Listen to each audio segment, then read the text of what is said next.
Amazon began with books. Netflix started with DVDs. Nintendo originated with trading cards. Great companies have the ability to evolve.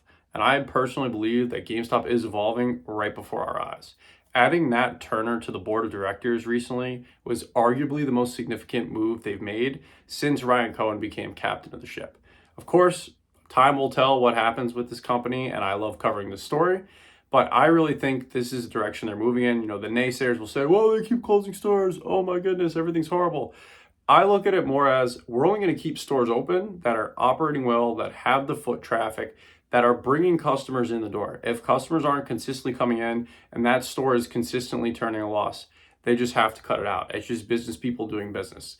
It's not the most ideal, I will say that. That's a large reason why revenue has declined over the past few years, but it's also the same reason that net income has got back to positive. And I believe for the full year 2025, we will get a net profit. Again, time will tell, but in terms of PSA grading, that was a significant step. Selling the cards, making offers on the cards when people get them back, if GameStop wants to buy them instantly. And you also have to think about that GameStop holding these cards, they're essentially holding alternative assets in a way. So if they have cards they can't sell for a period of time, they can hang on to them and they're theoretically going to gain value over time, right? That's very generally speaking. Of course, it depends on the card. There's a lot of, logistics to that, but I really think that's the direction they're moving in and the way they're trying to evolve, because there's no real big name retailer that I can think of, at least, that really has a lot of stores all around the United States and a little bit worldwide. Yes, they've shrunk down a little worldwide a little bit, but again, that has to do with the focus of becoming consistently profitable.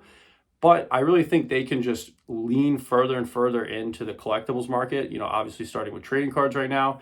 But really, if they can gain that credibility to send in cards for PSA grading, I know I just sent in cards last week. Very first time ever grading cards. I always kind of thought about maybe doing it. Actually read about it years ago before GameStop got involved in collectibles at all. And I was like, I don't know. This seems like a complicated process. Like, I'm kind of just hanging on to my cards. And now I'm like, you know what? I'm going to give it a try because it seems like a simple process doing it through GameStop. So sent a couple old Pokemon cards in, a couple sports cards, because like hockey, football, sent one of those each. And we'll see what happens, right? I'm not expecting a good grade on the Pokemon cards specifically because they're pretty beat up. They're from when I was a kid.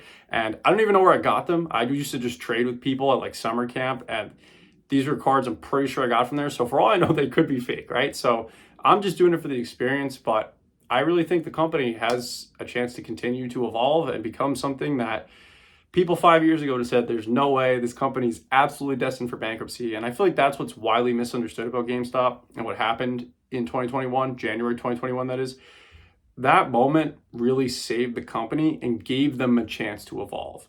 Had that not happened, that whole sequence, however you want to look at it, the sneeze, as some say, had that not happened, the company wouldn't have had a chance to fix their balance sheet. Like, for example, right now they have a current ratio of 6. That's very strong when you look across the market as a whole, which basically means their current assets to current liabilities is a 6-to-1 ratio. And they have 4.6 billion in cash roughly right now, right? It might be slightly off on that. I haven't looked in a while, but it's definitely over 4 billion. So they have a very strong balance sheet, and in a market crash scenario, they can absolutely go out there and make an acquisition. I maybe thought previously some kind of acquisition with PSA, some kind of, further involving them. But I think just doing more and more with them over time and just really leaning into that market. What I'm trying to say here is it's going to be a partnership. I don't think it's going to be an acquisition type of situation. But if there's like a smaller name in the collectibles market as a whole that's willing to sell out, I could see GameStop potentially acquiring it and, making it part of what they do. A lot of different thoughts there. Let me know what you guys think. You're always more than welcome to disagree. I'm just here sharing my personal thoughts and opinions. Hope you have a good day.